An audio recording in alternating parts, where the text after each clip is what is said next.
So, okay, the first thing we'll start off with is okay, here's where Samson is. And the Philistines are ruling, and Samson is... All the other judges threw off the burdens of the other, the people of Israel would repent, and then God would send a judge, and then they would throw off the shackles of whoever was tormenting them. But the Philistines have been there for 40 years, and Samson never really gets rid of them. He sort of harasses them, but he doesn't get rid of them. Okay.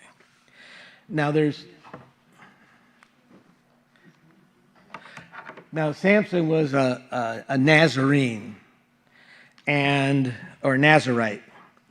And in Numbers chapter 6, verses 1 to 6, it speaks on what is a Nazarite and what are they supposed to do, what they're not supposed to do. And so I'll read the 6 verses. Then the Lord spoke to Moses, saying, "Speak to the children of Israel and say to them, when either a man or a woman consecrates an offering to take a vow of the Nazarite to separate himself to the Lord, he shall separate himself from wine and similar drink. He shall not drink neither vinegar made from wine nor vinegar made from a similar drink, neither shall he drink any grape juice or eat any fresh grapes or raisins. All the days of his separation he shall eat nothing that is produced by the grapevine from seed to skin." And verse 5, "All the days of the vow of his separation no razor shall come upon his head until the days are fulfilled for which he separated himself to the Lord. He shall be holy. Then he shall let the locks of his head grow. And verse 6, "All the days that he separates himself to the Lord, he shall not go near a dead body." Samson broke all of them. He broke all the rules. He broke all that and more. Now, if you look at this, okay, so this is what they were supposed to do. They were supposed to abstain from wine, strong drink, avoid defilement from a corpse, and uncut hair. So now what does that mean for us? Self-control, discipline to prevent addictions. That's the thing about drink. Avoid defilement from a corpse. Integrity, stay pure, pursue a holy standard. And an uncut hair is your image. Refuse to allow fashion or looks to lead you. So it's okay to look nice, but don't start putting all your energy into that you have to look nice and you have to go with the latest trends and all that. And so that's how it applies to us today. So we go into Judges chapter 14, verse 1. "Now Samson went down to Timnah, and he saw a woman in Timnah of the daughters of the Philistines." You notice it says Samson went down to Timnah. Everything from Jerusalem is down. In Jerusalem, even the Mount of Olives is higher than Jerusalem. But they still, if they're in the Mount of Olives, they'll say, I'm going up to Jerusalem, even though they're going down to Jerusalem. But it's spiritually, Jerusalem is the highest, is where God resides. That's the highest point. So no matter where you are, you're going up to Jerusalem. And then it says, Samson went down, and that descent almost always accompanies spiritual trajectory going down. And then we hit the classic pitfall of the flesh. He saw a woman, a Nazarite called from the womb, separate to God and not walking by sight, not by faith. He is looking at forbidden fruit of the pagan culture. So this is Samson knows. He sees the women of Timnah, and but it's a lustful thing. It's not like you get to know somebody, it's like he sees them and says, oh, I want that woman. So it's the sight. Someone once told me that that if you're walking down the street, you can't keep your eyes closed. So if you see a woman walk across, that's not a sin. It's the second look that's a sin. It's when, you see the woman go across, and then all of a sudden you go, oh, like that. That's the sin, the second part. So the second look's the sin. So he was joking, says, we'll make the first look real long. But he was joking. Okay. So let's go to verse 2 now. So he went up and told his father and mother, saying, I have seen a woman in Timnah, the daughter of the Philistines. Now therefore, get her for me as a wife. Okay, so he returns to his godly parents, Manoah and his wife, but he doesn't come for counseling. He comes demanding that they do something for him. That he says, get her for me as my wife, as a wife. He's demanding lust. He's treating marriage like a commercial transaction for immediate appeasement.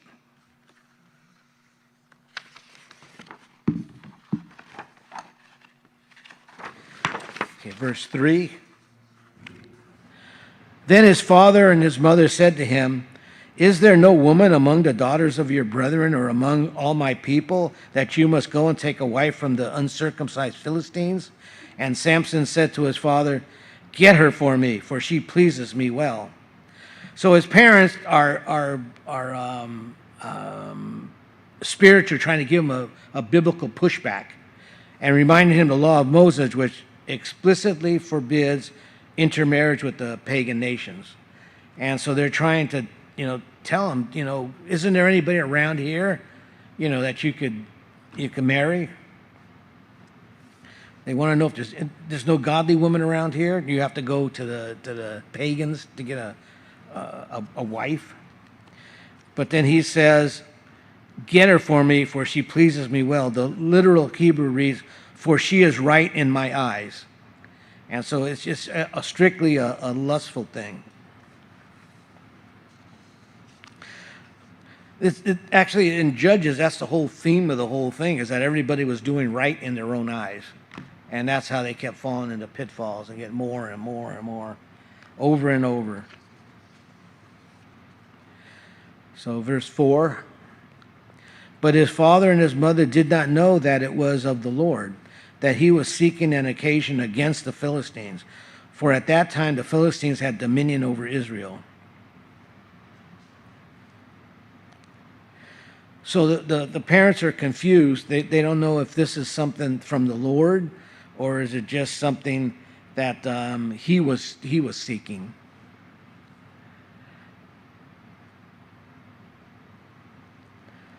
So does that mean that his lust for a woman was God's will?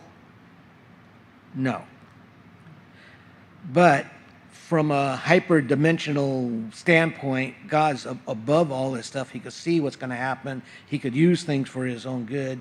And so he's going to use this fleshly blunder to fight the Philistines.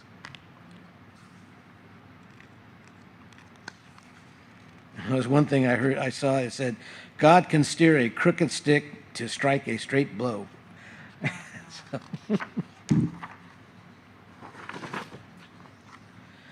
Okay, verse 5. So Samson went down to Timnah with his father and his mother, and came to the vineyards of Timnah. Now, to his surprise, a young lion came roaring against him. So he went with his parents to Timnah. He broke off. They went into Timnah to talk to the parents of the girl that he wanted to marry. And he was going through the vineyards. Now, first of all, he's not supposed to be anywhere near grapes, anywhere near that. But he goes into the vineyards of Timnah. He's always at the edge of the temptation, just pushing it, and goes over it. And it always winds up biting him later. So verse 6, and the Spirit of the Lord came mightily upon him, and he tore him apart as one would have torn apart a young goat, though he had nothing in his hands. But he did not tell this to his mother and father, what he had done. Why didn't he tell his mother and father? Because he's not supposed to touch anything dead. And here he killed it, and he's touching it dead. So that was so he wanted to keep it a secret. It was another pillar of the Nazirite vow that he was breaking. And his mother and father were trying to do the right things. They tried to raise him right, but he had a will.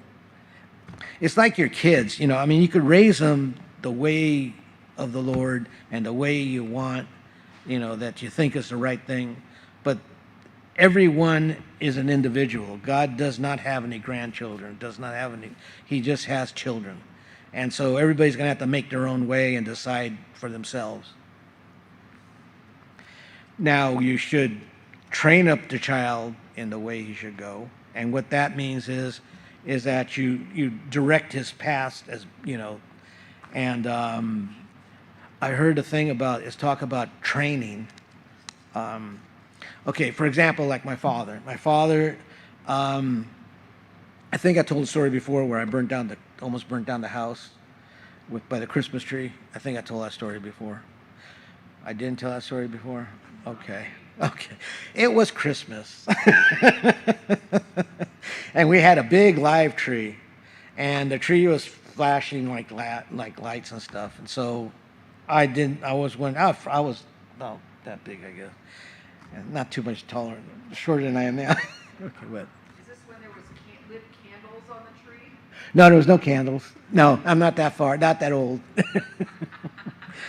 But anyway, so they were flashing, the lights were flashing. So I crawled underneath there and saw it was a little box that was making it flash. And so I went downstairs into the garage. I got a screwdriver. I came back up. I opened up the box, and the little thing was flashing like that. Well, it caught the tree. The tree went, you don't know how fast a pine tree goes. It goes whoosh, like that. My father was in the other room, though. He saw it, and he comes running inside there, and he opened up the window, threw the tree out the window. It was big, giant bay windows. He threw it out the window and threw the curtains off and took the cushion from the couch and threw that out. And so it saved the house from burning down. But now you would think that I would get in trouble and my father would beat me or something. And what he said was, why? Dummy. Why did you do that? And I said, well, I wanted to see how it worked, like that. And I would take things apart, and he would see that that's what I would do. So he made a space in the garage for me and gave me some tools, and then he would give me things that were broken, like toasters and junk like that. And so that's what it is. You train a child, and then when he gets old, I became an electrician and then everything else. And so that's what he did. So that's what your children, you train them the way they should go. So anyway, so that was a traumatic time. My sister still is still mad at me. She says, ever since then, we never had a real tree. All they go out with these aluminum trees. I know they're nasty, big aluminum trees. And then they had these big lights that with different colors, and it would spin, and it would make the tree different colors, like that. Yeah, well, anyway, that's all we had from then on. And so she's still upset at that. Well, she's upset about a lot of things I did, but... Okay, let's go to verse number 6. And the Spirit of the Lord came... Okay, I just did that, right? Yep. Yes. And then there was a picture of the lion up there. Oh, see, I didn't even see that. I didn't even turn around. Oh, there it is. Okay. Yeah. Okay, anyway, he's ripping the thing apart. Okay, verse 7. Then he went down and talked with the woman, and she pleased Samson well. So he brushes the dust of the dead lion off his hands and continues to slide down in Timnah. He sits down and engages in worldly conversation, and she pleased Samson well.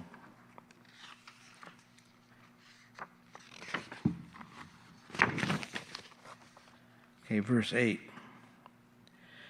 After some time, when he returned to get her, he turned aside to see the carcass of the lion, and behold, a swarm of bees and honey were in the carcass of the lion. So months pass, because it says here, let's see, after some time, and he saw the carcass and it was rotting. But in the carcass, the bees must have made a nest in there, and he saw the bees inside there and honey.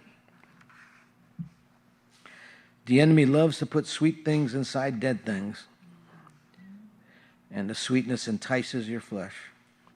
Okay, verse 9. He took some of it in his hands and went along eating. When he came to his father and his mother, he gave it some to them. They also ate. But he did not tell them he had taken the honey out of a carcass of a lion. See, his character is rapidly degrading. He reached into an unclean animal, a dead animal, got the honey, and then he gives it to his parents, and his parents are his godly parents, and his parents just, they didn't know where it was from. They thought maybe he got it from a tree or something. And so they unwittingly violated the dietary laws. But they didn't know. So I don't know if that's ignorance is no excuse.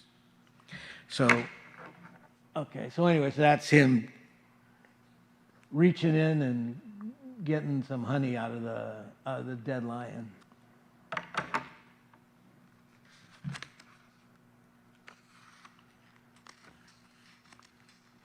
Okay, verse 10. So his father went down to the woman, and Samson gave a feast there for the young men used to do so. So they had a big feast, a wedding. Well, the feast lasts for 7 days, this wedding feast. And the Hebrew word for feast is mishteh, which literally means drinking party. So Samson, the Nazarite, who was not supposed to be drinking, touching wine, he's now hosting a week-long party, a drunken party. One thing this shows is God could use anybody, okay? I mean, anyway, I won't get into that. Okay, let's go on to verse 11 and 12. And it came to pass when they saw him that they brought 30 companions to be with him. Then Samson said to them, "Let me pose a riddle to you. If you can correctly solve it for me within 7 days of the feast and find it out, then I will give you 30 linen garments and 30 changes of clothing." So all these people are at this party, and he gives them a riddle to solve. Well, he's full of arrogance and pride because there's no way they could figure that out, because it was a personal thing that he did, and so why would anybody be able to figure it out? So he figures, well, I'm going to get some clothes out of this. I'm going to get some changes of outfit and all that out of these guys, because they can't solve it. So he thought his secret was perfectly safe. And Judges 14, verses 13 and 14. "But if you cannot explain it to me, then you shall give me 30 linen garments and 30 changes of clothing." And they said to him, "Pose your riddle that we may hear it." So he said to them, "Out of the eater came something to eat. Out of the strong came something sweet." So now they're trying to figure this out. It says, well, for 3 days they couldn't explain the riddle. Well, of course they couldn't. It was very cryptic. I mean, only he could figure that out. It was poetic, but it was an impossible riddle because it relied on private historical event only Samson knew about. Okay, verse 15. "But it came to pass on the 7th day that they said to Samson's wife, 'Entice your husband, that he may explain the riddle to us, or else we will burn you and your father's house with fire. Have you invited us here to take what we have? Is that not so?'" So they want to solve this problem because it's worth a lot of money. I mean, 30 sets of clothes and changes of clothes and everything else. So it's worth a lot of money. But right away they turn to something, a threat of fire, burning that father's house and burning her up and all that.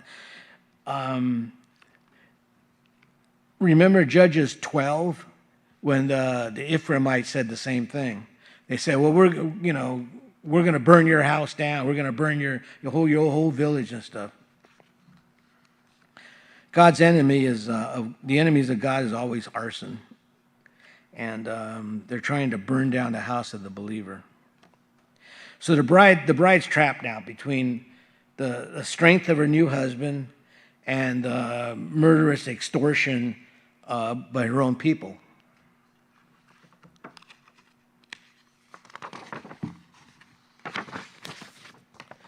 Okay, verse 16.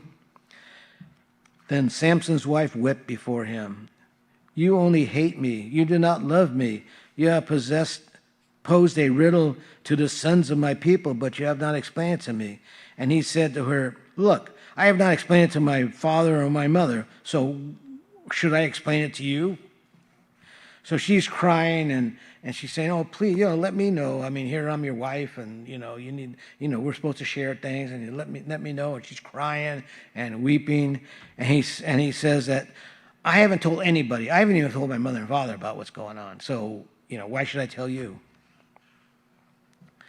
Okay, verse 17.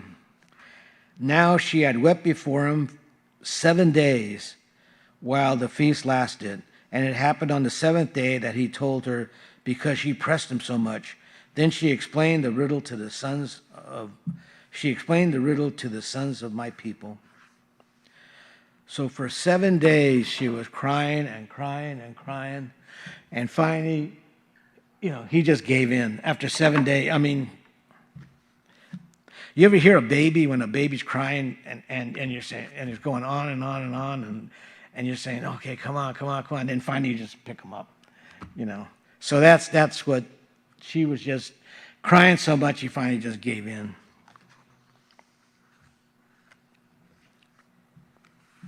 He finally cracked under the pressure. Okay, verse 18. So the men of the city said to him on the 7th day before the sun went down, what is sweeter than honey, and what is stronger than the lion? And he said to them, if you had not plowed my heifer, you would not have solved the riddle. He called his wife a heifer. I mean, he was a little mad at her, I guess. I know. The honeymoon was over before it even began.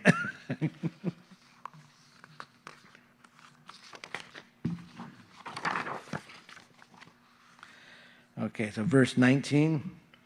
Then the Spirit of the Lord came upon him mightily, and he went down to Ashkelon and killed 30 of their men and took their apparel and gave the changes of clothing to those who had explained the riddle. So his anger was aroused, and he went up to his father's house. So what he did was he went into another town of the Philistines, beat up a bunch of people, took all their garments, gave them to the people of Timnah, and then he walked away from the marriage. He just says, I'm going home. And so that's what happened. So here's a consequence. So in verse 20, and Samson's wife was given to his companion, who had been his best man. So the father, he saw that, and he says, well, he doesn't want her anyway, so I'm going to give my daughter to his companion. And he was the best man. And Samson just walked away. So he figured, well, he doesn't want to marry her anyway, so I'll just give her away. But that's going to come back. Okay, now we're in Judges 15, verse 1. After a while, in the time of wheat harvest, it came to pass that Samson visited his wife with a young goat. And he said, I will go into my wife with her room. But the father would not permit him to enter. Okay, so this is a while. I mean, this is the time of the wheat harvest. And it's in the late spring. And so he goes to patch things up with his wife. And time has passed, so he's got over his anger. So he brings a young goat, which is a sign that like instead of bringing flowers, they bring a young goat in those days. And but his father wouldn't permit him to enter.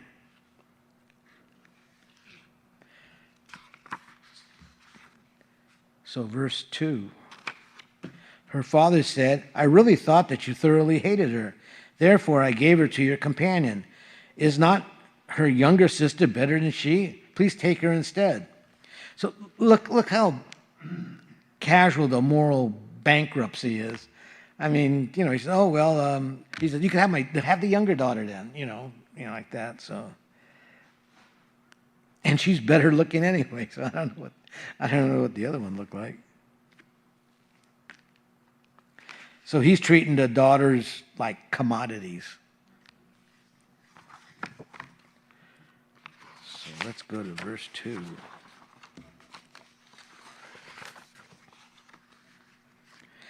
And verse 3. And Samson said to him, this time I shall be blameless regarding the Philistines if I harm them. So he rejects the compromise. He doesn't want the younger sister. His pride is deeply wounded, and he declares, this time I am blameless. He's looking for a legal and moral justification for what he's about to do.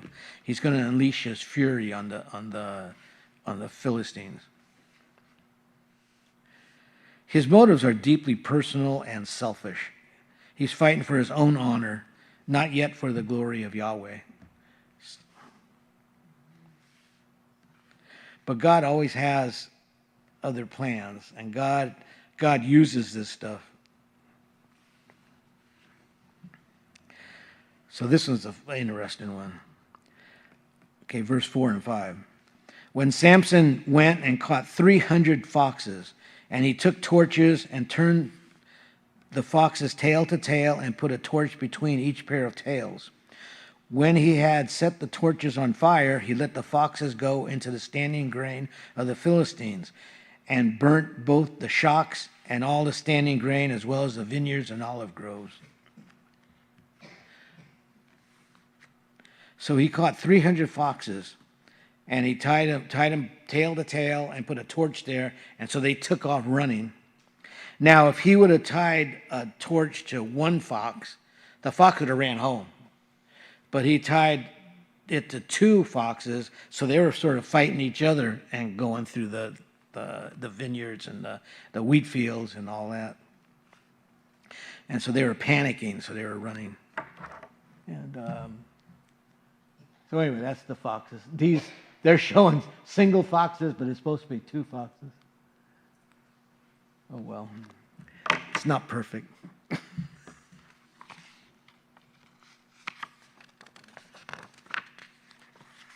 So anyway, the damage was catastrophic. I mean, because it was the time when they were going to harvest all the wheat and harvest all the stuff, and now it's all burnt down. All their wheat, all their all the grain, even the shocks, the bottom part where they, it was all gone. Everything was gone.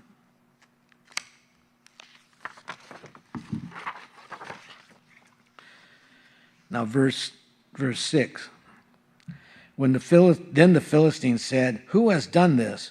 And they answered, Samson, the son-in-law of the Timite, because he has taken his wife and given it to a companion. So the Philistines came up and burned her and her father with fire. So they didn't go after Samson. They went after her and burnt her and her father and his house, because they wanted some kind of revenge. Samson's wife betrayed the riddle, and then now they were threatening to burn her and her father, and so now they're burning her and her father anyway. So you can't deal with the devil.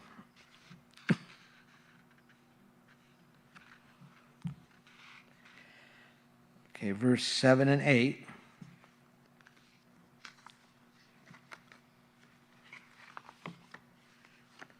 Samson said to them, if you act like this, I will surely take revenge on you, and after that I will cease. So he attacked them hip to thigh with a great slaughter, and he went down and dwelt in the cleft of the rock of Etam. Okay, so because they murdered his former bride and the father-in-law, he declares an all-out blood feud. When it says he attacks him hip and thigh, that's an ancient idiom, and it means crushing, brutal, physical beating. And it was a complete rout. After the slaughter, Samson retreated to the cleft of the rock. You just hide inside the cave.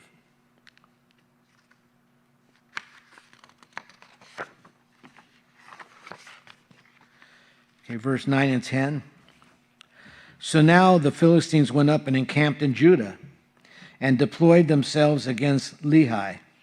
And the men of Judah said, "Why have you come up against us?" So they answered, "We have come up to arrest Samson, to do to him what he has done to us." And the Philistines mobilize a big army, and they go and march into Judah. And this town of Lehi means jawbone.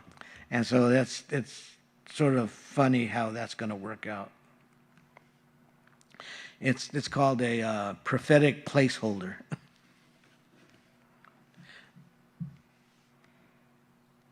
So anyway, the spineless men of Judah, they're not defending Samson. And so you'll see what's going to happen now. Verse 11. Then 3,000 men of Judah went down to the cleft of the rock at Etam and said to Samson, Do you not know that the Philistines rule over us? What is this that you have done to us? And he said to them, As they did to me, so I have done to them. Okay, so 3,000 men, his brothers, went up there to Samson. And they were going to capture him. And essentially, they're saying, "Hey, Samson, stop rocking the boat. We like our slavery. The Philistines aren't that bad, And they were comfortable with the Philistines ruling them. Before a foreign country would rule over them, then they would turn to God, and then God would send somebody and they would fight against them. Well, for 40 years they've been under the Philistines. They've grown comfortable with the Philistine rule.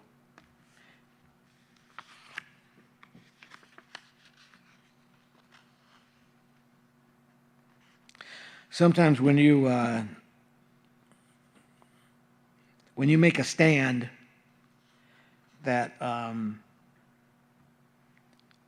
and don't compromise, there's always people that will fight against you, even if they're believers. Sometimes they're carnal believers. They'll fight against you. I had a couple of instances that happened where my brother's daughter and then my brother's son, they were getting married different times, but they used the same woman, a lesbian, to do the wedding. And so the first time I told him, I said, I'm not going. I said, my family's not going either. And he said, why? And then my brother's saying, well, if you were hurt, would you let a lesbian doctor work on you? I said, yeah. I said, but that's not the point. The point is they're representing God. And here they're in sin. They haven't repented. And in fact, they're glorifying in it. And so I am not going to go. So they wouldn't speak to me for about, I don't know how many months, but they wouldn't speak to me for a while. Then the second time it happened, the son got married and used the same one. And I said, I am not going to go. I'm not even going to go to reception. And my other brother, he says, my family isn't going to go either. He says, because he's a strong Christian. And so he joined the bandwagon, I guess. And so him and his family didn't go either. So that was two parts of the family that didn't go. And we told him, I said, you're Catholic. Why don't you go to a priest? and have the priest marry them. And he was saying, no, I don't know. And he said, we want to do it this way. And I said, well, then ask your priest if this is right. And he wouldn't do that because the priest would have said no. So anyway, those things that happened to me. Okay, so let's go to the next verse. Let's see, verse 11, verse 12. But they said to him, we have come down to arrest you, that we may deliver you into the hands of the Philistines. Then Samson said to them, swear to me that you will not kill me yourselves. And so he's opening up the negotiation. So they're just coming to arrest him. They're not coming to kill him. They want to take him to the Philistines. Now, the Philistines will probably want to kill him. But they're not going to kill him because they're his brothers. So he's saying, swear to me that you're not going to kill me. And they said, no, we're not going to kill you. Okay, verse 13. So they spoke to him saying, no, but we will tie you fast and deliver you to their hand, but we will surely not kill you. So they bound him with 2 new ropes and brought him from the rock. So they didn't use old ropes. They used brand new, maximum strength industrial ropes, and that's what they tied him with. And they did it twice. They tied him twice with 2 new ropes. And they wanted to make sure that he wasn't going to, escape, because they wanted to make sure they delivered him to the Philistines, because otherwise the Philistines would have came and burnt down their towns. And so they said, well, we're just going to do it with these new ropes. So they marched him out of the rock like a lamb to slaughter. Okay, verse 14. Then he came to Lehi. The Philistines came shouting against him. Then the Spirit of the Lord came mightily upon him, and the ropes that were on his arms became like flax that is burnt with fire, and his bonds broke loose in his hands. So the ropes that were strong, these strong ropes, they were just like, they just fell apart when he opened up his hands.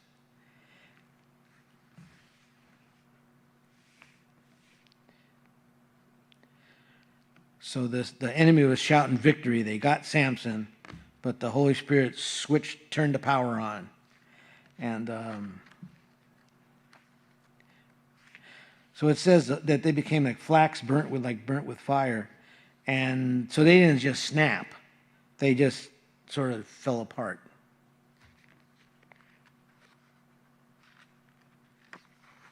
So here's God using him again. And verse 15, and he found a fresh jawbone of a donkey and reached out his hand and took it and killed 1,000 men with it. So he's got this jawbone, and he kills 1,000 men with the jawbone. Now it says here, this is one little word inside here that if you don't notice this, he took a fresh jawbone. So there was a fresh jawbone there. So see, a dried up jawbone was brittle, and probably after he whacked a couple of people, it'd probably break. But a fresh jawbone was still strong, and it was durable and lethal. It was an ancient battle club.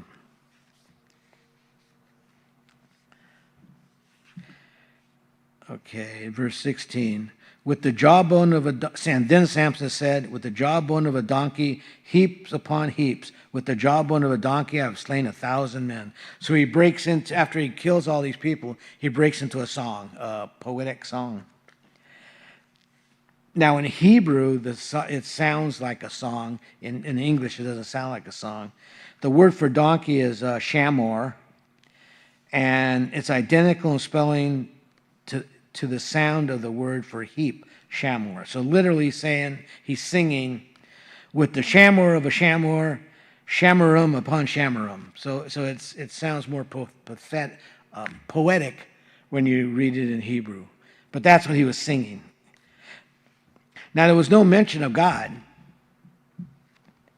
He was saying that he did it. And so no praise to the Holy Spirit who melted the ropes, and he's just given the glory to his own ego. And that's one of his problems, that he's very carnal.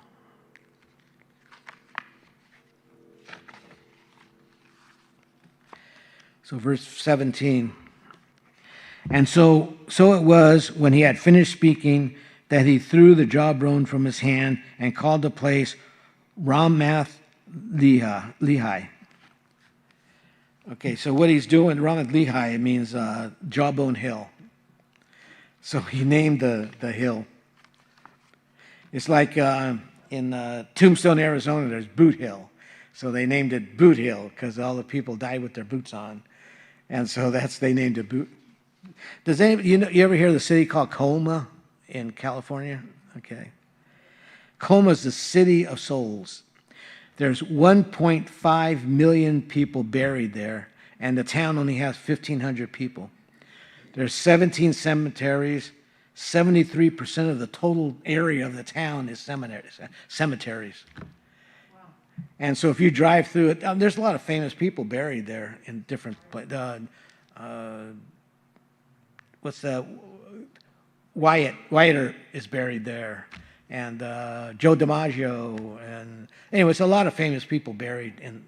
I mean, out of 1.5 million people, there must be some famous people buried there. So there's some people that walk through the cemetery and look at the gravestones. When I was where was I at? I've been to so many places. Where were we at? I think it was either Montana or New York. Well, we went through a graveyard there, and we saw Lucille Ball's grave, and that was funny. And but I don't know why we went to see Lucy, but Melissa wanted to see it, so we went and saw the grave. And but anyway, there's a lot. The people have the gravestones and they put their names on them, but everybody. It doesn't make any difference how much money you have. It doesn't make any difference how famous you are. It doesn't make any difference of who you are. You're all going to the same place. And you have to make a decision in life where you're going to go after. And so it doesn't make any difference how, who you are. Everybody's got to make that decision.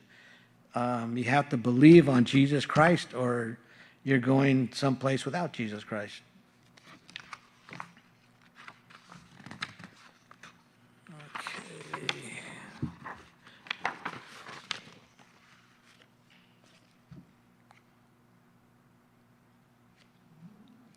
Okay, verse 18. Then he became very thirsty, so he cried out to the Lord, said, "You have given this great deliverance by my hand of your servant, and now shall I die of thirst and fall into the hand of the uncircumcised?" So he's all tired, the adrenaline's phase, his physical exertion has taken its toll, and all of a sudden now he turns to God. Now that his adrenaline is down. He says, "You have given me a great deliverance." So he finally acknowledges that the victory belonged to God. So God will often follow your great spiritual mountaintop victories with a season of intense personal desert. It's like you've gone to retreats, godly retreats, men's retreats or women retreats and all that. And you're just on a spiritual high, and it's you're close to God, and your spirit is just high, and then you come back down, you come back home, and you feel good for a while, and then all of a sudden you start the regular everyday things start happening, and you start going into a valley, and then you have to start praying and reading the Bible to go back up again. So what happened was he had this big victory, and then he went to a low, and then that's when he turned to God, and then God gave him water. Okay, 15:19.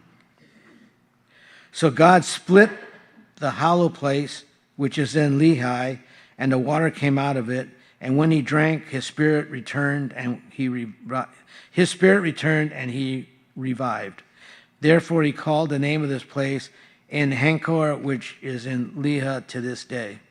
So what God did, just like he did for the people in Israel when they were in the desert, he split a rock and water came out.